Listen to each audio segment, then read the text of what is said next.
This is my first trip to India. Hopefully there'll be a second at some point, you know how this goes. Thank you very much. I'm a huge fan of our speaker series. We do this session in a number of locations around the world. And a big reason we do it is because in our tagline, as you can see, it says, know how, know you.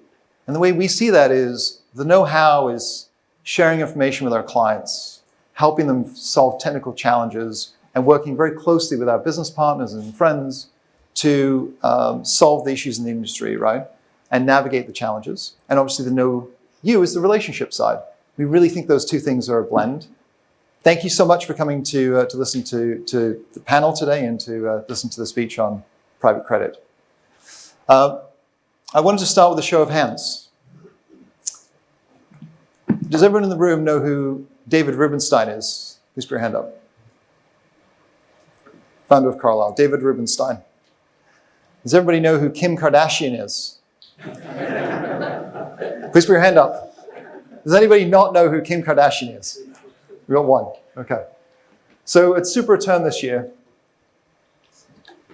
David Rubenstein spoke, and he often speaks at this event. It's always very insightful, always lots of data points, really well considered. The problem this year, or the challenge, was he was roped into doing a panel session with Kim Kardashian immediately before his speech. So he calls up Kim dutifully, and David Rubenstein is a very intelligent, witty, thoughtful guy. Obviously, he's founded Carlyle and done very well. And despite all of those great qualities, he could not get anything interesting, in my opinion, out of Kim Kardashian. There was a bit of pleasant chat, but it was pretty full of banalities. You couldn't tell her investment strategy. She hadn't found any deals. Despite the fact she set up a private equity GP about a year earlier, there really wasn't much in it. When she'd finished after a half-an-hour speech, I watched as 2/3 of the room got up and left. Just gone. And David Rubenstein's looking around, smiling a little bit. What David Rubenstein then did was run his session, which was called 45 minutes of everything you need to know about the world. Where is China going to be in the next 2 years economically? Where are interest rates going to be across different regions in the next few years? Who's going to be the next president of the United States? That matters. The answer to that one, by the way, you can never tell at this stage of the campaign. If you pick the current frontrunner at this stage of the campaign, you would always be wrong, which gives me some hope, actually, at the moment. So with that sort of short story, I just wanted to say, I hope that you find this presentation a little bit more Rubenstein and a bit less Kardashian. This is a great time for private credit. This is Mark Rowan, CEO of Apollo. This is not a quarter that's a great time for private credit, because he does his quarterly analyst speech as a $500 billion listed firm, also a client of IQEQ. Thank you, Apollo. This is a secular change in private debt and credit. A secular change, a long-term shift in the market dynamic for private debt and credit. So what is driving that? Right? We have higher base rates to stay. We have regulatory change, and we'll talk a bit about what that means. And we have a change in market dynamics, a long-term change in the market dynamics. So I'll take you through some of those elements in this short presentation. I'd like to talk a bit about the types of debt and credit, the role it plays. Apologies to those of you where you're well-versed in private debt and credit. I know we have a lot of expertise in the room. I'll do that briefly. I want to talk a bit about the long-term increase in demand and what is driving potentially some of those increases in demand that we're seeing. Very brief canter through, again, apologies for those of you in the room who are well-versed. Direct lending, senior debt, sits high in the capital structure. It is a relatively safe investment, relatively low risk. Mezzanine, second lien debt, and preferred equity. Can you guys hear me okay? Am I cutting in and out? Mezzanine, second lien, debt, preferred equity is your junior debt category, sitting behind senior, less senior, but importantly, ahead of the equity tranche. More slightly safer than obviously the equity sleeve, which is unsecured, and returns can be higher. The important thing with the junior debt category is with most participants in this space will try and get an equity kicker to improve the returns and generate equity-like returns with the stability of a cash flow. Slightly higher risk, obviously, than the senior. Distressed debt does what it says on the tin. These are your companies that are not doing very well or have made a mistake. Right? Clearly, it's higher risk, a lot of operational turnaround. And special situations, which is even murkier. Right? The textbook on special sits would say it's your unusual corporate transactions. You're out of non-run-of-the-mill. Maybe there's divestitures happening. There are spin-offs. There's M&A combinations and other corporate events. But the way I guess we like to think about special situations is it's when the management team have screwed up, that you call them the special situations team. You need an extensive amount of operational turnaround. I had a conversation with one of our clients here who focuses on special situations. It'll involve changing the management team, augmenting the management team, but it means change. You have to restructure and change the way this is working to be a special sits manager, not for the faint of hearted, and returns clearly have to be commensurate with the risk.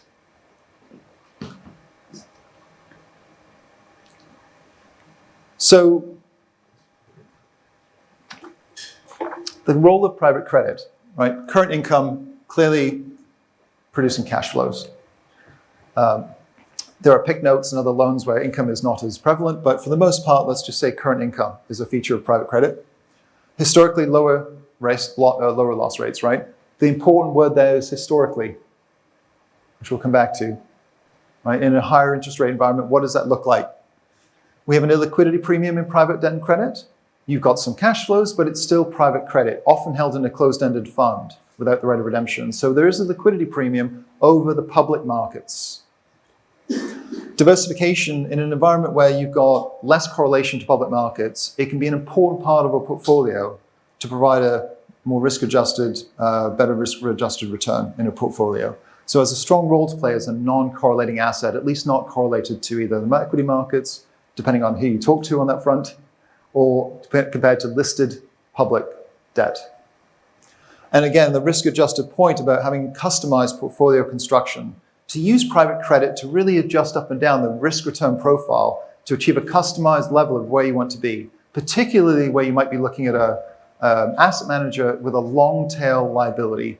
Pick an insurance company with a long-tail portfolio, a known profile, actuarial profile in life insurance, looking to match that by customizing duration. Clearly you have lower duration in a more floating rate portfolio, but also looking to match the risk-adjusted profile to do the long-tail liability matching. So it's a very useful tool to make a more precise definition. Now, someone will put their hand up and say, what about the black swan event? Everything moves together. Let's try and gloss that over briefly. This is still hopefully thinking about a normal scenario. So private credit, where have we been since 2018? Hopefully you can still see that in the back. This is the percentage breakdown of funds raised by value of funds from 2018. Got my little pointer. That's going to work. To today, you can see private equity has remained roughly in the mid-60s, low 60s. The other asset class is a bit smaller. Real estate has stayed about the same. It's had a bit of a pop-up in 2019, but it's still lower today than it was 4 years ago. Private debt is the only one that has consistently grown as a percentage. And not just 1 year, but consistently growing, steadily growing. So private equity is gathering as a percentage of funds raised. That will be funds raised commitment. Private equity is growing in terms of commitment. 1075 funds in the marketplace, 437 billion in terms of approximate size of the marketplace, with 450 deals in this year to date. So private debt is getting deployed at a higher rate than we're seeing in other asset classes, particularly private equity. And I've got a couple of slides in a moment that will talk to that.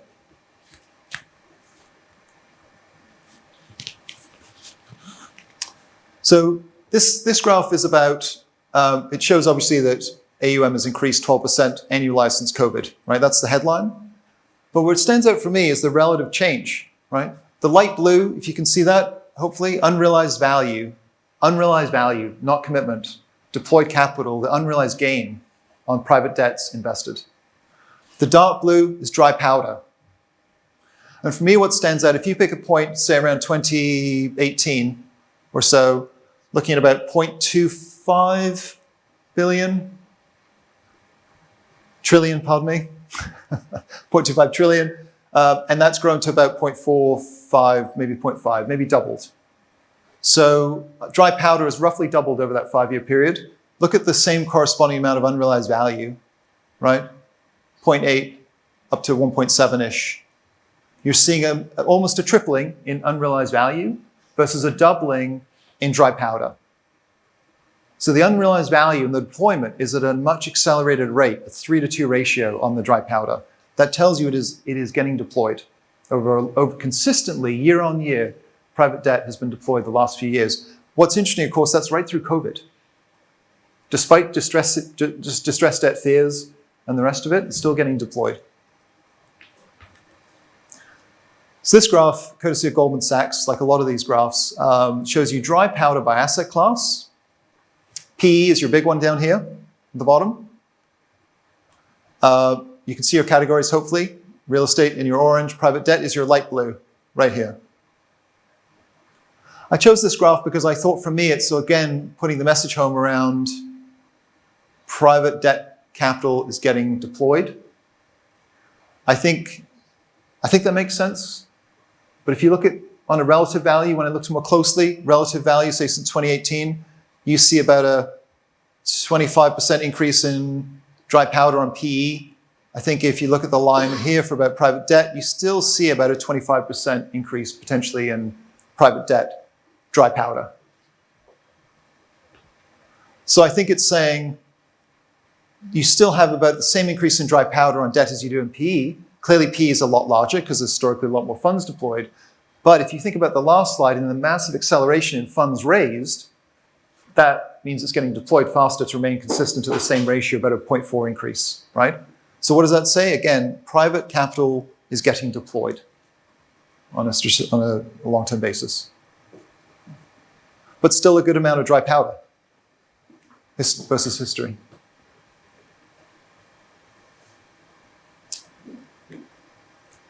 So what's driving this growth, right?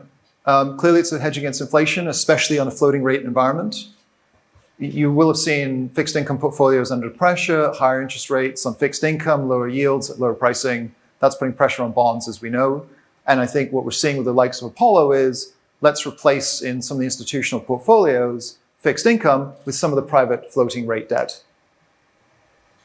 And let's start that secular change to put more floating rate, long-term debt and replace areas where either the banks are pulling out from lending, and we'll talk about that in the next slide, or where our institutional investors will benefit more from floating rate debt and credit than they will from fixed income. They're not brave enough to say the bond market is over, because it's 40 times the size of the stock market, as you know, but the bond market is not looking very good for quite a long time. We have a maturity wall. So this is called the maturity wall. You can see, to me it looks more like a camel's hump or something, double hump, I don't know. It's not a wall, to me it's not a wall, but this is what we call the maturity wall. You can see the rapid increase, especially 24, 25, 26. It's going from, as you can see here, this much now, but annualized that's 550. 550 up to 1100, that more than doubles in 4 years, 3 years by the end of this year. Can you double the increase in refinancings and balance that and have that in the marketplace? Will that come from banks in this market? Probably not. Who can fill that gap? That's where the dry powder will be going, right? Refinancing the huge maturity wall we see across the spectrum. That could be a mixture of mezzanine, distressed debt, senior debt across the piece, right? And you can see the breakdown between investment grade, which is quite a lot of that is investment grade today as well. So it's not all high yield or non-investment grade. There's a large chunk in the dark bar here that is investment grade that the banks just may or may not be playing in, depending on where they sit. Right? So that's driving a big growth in private debt and credit. Alternative financing outside of the banking system. So again, another client, 17 Capital, owned by Oaktree, specialize in NAV financing. So obviously they're going to be very confident about their market because it's their market. But they're saying we believe NAV finance is a 700 billion opportunity. He didn't put a date on it. That's always helpful. But that's a lot bigger than it is today. And that's why Oaktree has bought 17 Capital and is looking to push very actively into NAV finance. If you're not familiar, NAV finance is really lending to the asset level and the fund level, depending on how you see it, in order to accelerate the cash flows of that portfolio. So you have an asset you want to sell, but you can't sell it, or you want to hold on to it for a bit longer. You can then use NAV financing to get the cash out of the asset and improve your investor returns. It's like a dividend recap, except instead of a dividend, it's debt. I mean, they would never like me to put it that way, but that's the concept, right? Alongside more niche lending and practicing other practices across the NAV financing, including GP financing and other sort of more niche lending, right? But NAV financing is something that is absolutely growing. We see huge demand for that. 17 Capital work with all the biggest players to look at how to accelerate IRR, improve cash flow from their portfolio. The other area that's really driving this is real estate financing. We're seeing a massive increase in the real estate market in debt, right? The changes in base rates, the credit spread, the move towards a shorter duration floating rate exposure is driving a lot more interest in real estate debt. You talk to a real estate manager today, if they weren't doing debt 3 years ago, they're doing debt today or looking to do so. It's also a nice counterbalance to the volatility, and especially if they're in office, the volatility in that side. And what they're seeing is the lender reluctance to loan in that space is sharp, right? So filling the gap in the banking sector on commercial real estate is what's driving a big improvement or demand for commercial debt in real estate. Greater returns, so the all-in yield 7 to 9%, depending on what measures you're using. So that might compare to a 3% investment grade corporate bond, not a high yield bond, but a corporate bond investment grade. If you issued that 3 years ago, right? Now it would be higher, obviously, but it's fixed income, so it's fixed for 4, 5, 7 years, right? So you're getting higher yields in this market, provided the borrower can pay, which is the big caveat to this asset class. Can they still bear the yield? It's nice to offer a piece of debt at 7% or a Eurobond plus 4%, but that's a lot more expensive than it was for a private company, an investment company, 3 years ago.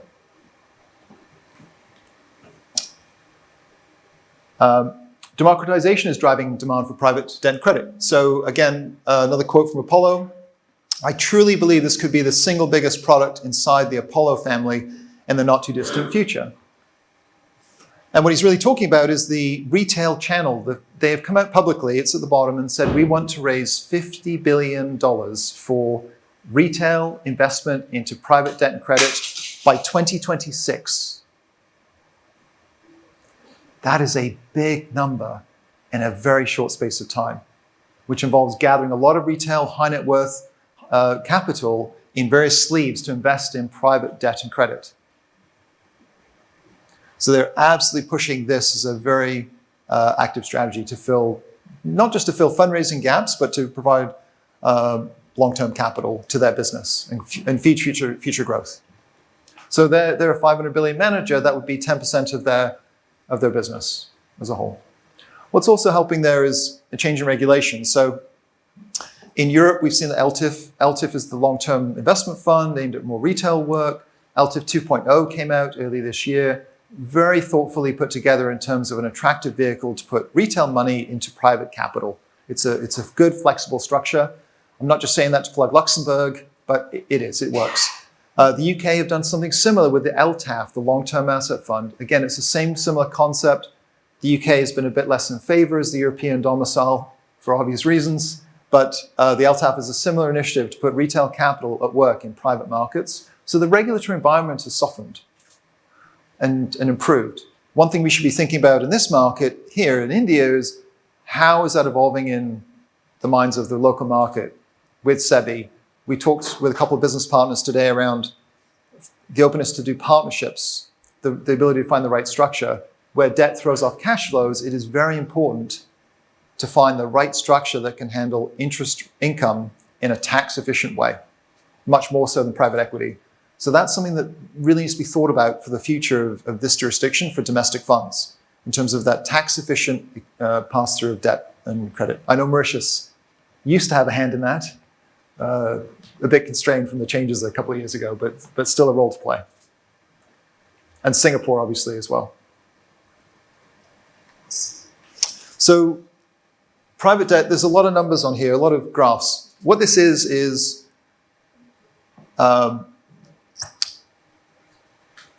where is private debt being invested?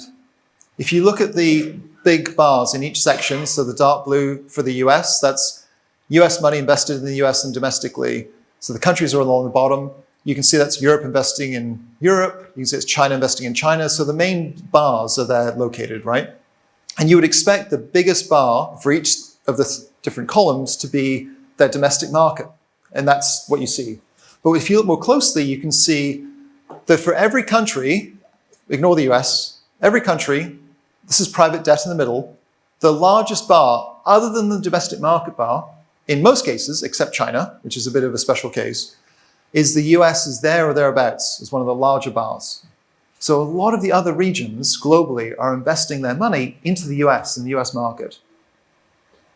Clearly there are other places to invest, but the US is attracting an outsized deployment of private debt capital globally. And obviously in the US, particularly at the moment, they're really favoring their own economy to deploy capital in the US as well.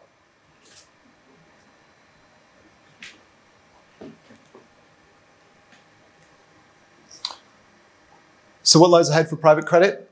We still see a small share of total capital allocations, about 5% across investors. So it's still relatively small. You saw the dry powder in terms of percentages, private credit, 16%, 17% total funds raised. Still relatively small. I think it's a lot of opportunity to grow. It says higher growth potential. I still call that huge growth potential. But being mindful of the borrower's ability to pay, to repay, and mind the credit worthiness. And so the message I guess we'd say is join the rise of alternative finance and the democratization. These two long-term secular trends are really happening now.